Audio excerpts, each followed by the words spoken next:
लेकिन कहानी ये ममता बनर्जी की है तो ममता बनर्जी बच गई।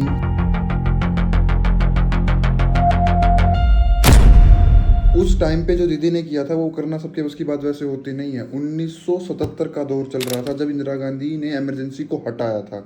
जितने भी अपोजिशंस के लीडर थे उन सबको रिलीज किया गया। पूरे जो देश का आवाम था और जो सारी अपोजिशन पार्टीज थी वो बहुत भयंकर तरीके से इंदिरा गांधी के खिलाफ थी जो इंदिरा गांधी ने ये किया था।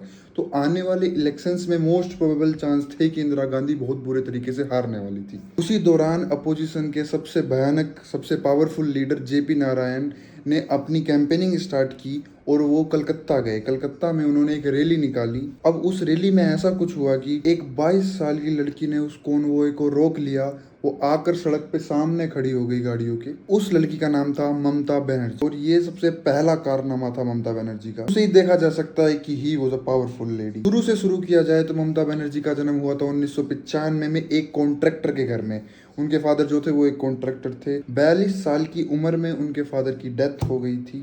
घर की सारी जिम्मेदारियां ममता बनर्जी पे आ चुकी थी। उनके जो भाई बहन थे और जो उनकी मदर थी और उनके पूरे घर को उनको ही संभालना था। ममता बनर्जी सुबह 3:30 बजे उठकर अपने भाई बहनों का खाना बना के उनको तैयार करके स्कूल भेजा करती थी। उसके बाद वो फिर अपने कॉलेज जाया करती थी। वहाँ से वो पार्ट टाइम काम भी करती थी। वो मिल्क डेपो पे काम करती थी, प्राइवेट ट्यूशन्स देती थी और लोकल स्कूल्स में भी पढ़ाती थी ताकि वो अपने घर को चला सके और अपने कॉलेज की फीस दे सके। कॉलेज के दौरान ममता बनर्जी ने एक ऐसा काम किया जो सबके बस की बात नहीं होती। जिस कॉलेज में कम्युनिस्ट पार्टी का दबदबा था उस कॉलेज में ममता बनर्जी ने स्टूडेंट कांग्रेस विंग बना दी स्क्रैच से। तो ये थी ममता बनर्जी के पॉलिटिकल करियर की शुरुआत। 1984 में इलेक्शंस आ गए थे और पूरा वेस्ट बंगाल सीपीआईएम के अंडर था और इनमें सबसे बड़ा इनका एक बहुत बड़ा दिग्गज नेता था सोमनाथ चटर्जी।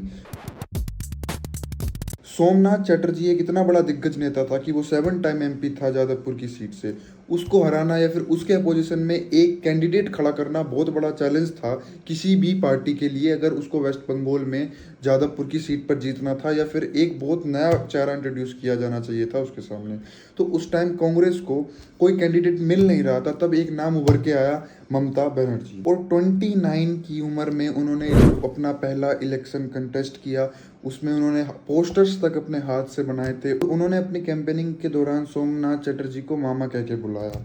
उन्होंने कहा कि मामा तुम बहुत बार जीत ली, अब एक आधा चांस हमको भी दो। और at the end Mamata Banerjee election जीत गई। 7th टाइम एमपी को हरा दिया जो सबसे बड़ा दिग्गज नेता माना जाता था सोमनाथ चटर्जी। हजारा क्रॉसिंग कलकत्ता में कांग्रेस की रैली में लेफ्ट वर्कर्स ने अटैक कर दिया और कांग्रेस की जो रैली चल रही थी उस पर आयरन रोड से और चेन से हमला कर दिया, जिसके दौरान ममता बनर्जी का स्कल फ्रैक्चर्ड हो गया और डॉक्टरों ने तो जवाब तक दे दिया था कि शायद ममता बनर्जी ना बचे। लेकिन कहानी ये ममता बनर्जी की है तो ममता बनर्जी बच गई और वहां से शुरुआत हुई वेस्ट बंगाल की एक ऐसी पावरफुल नेता की जो शायद वेस्ट बंगाल ने कभी पहले ना देखा हो।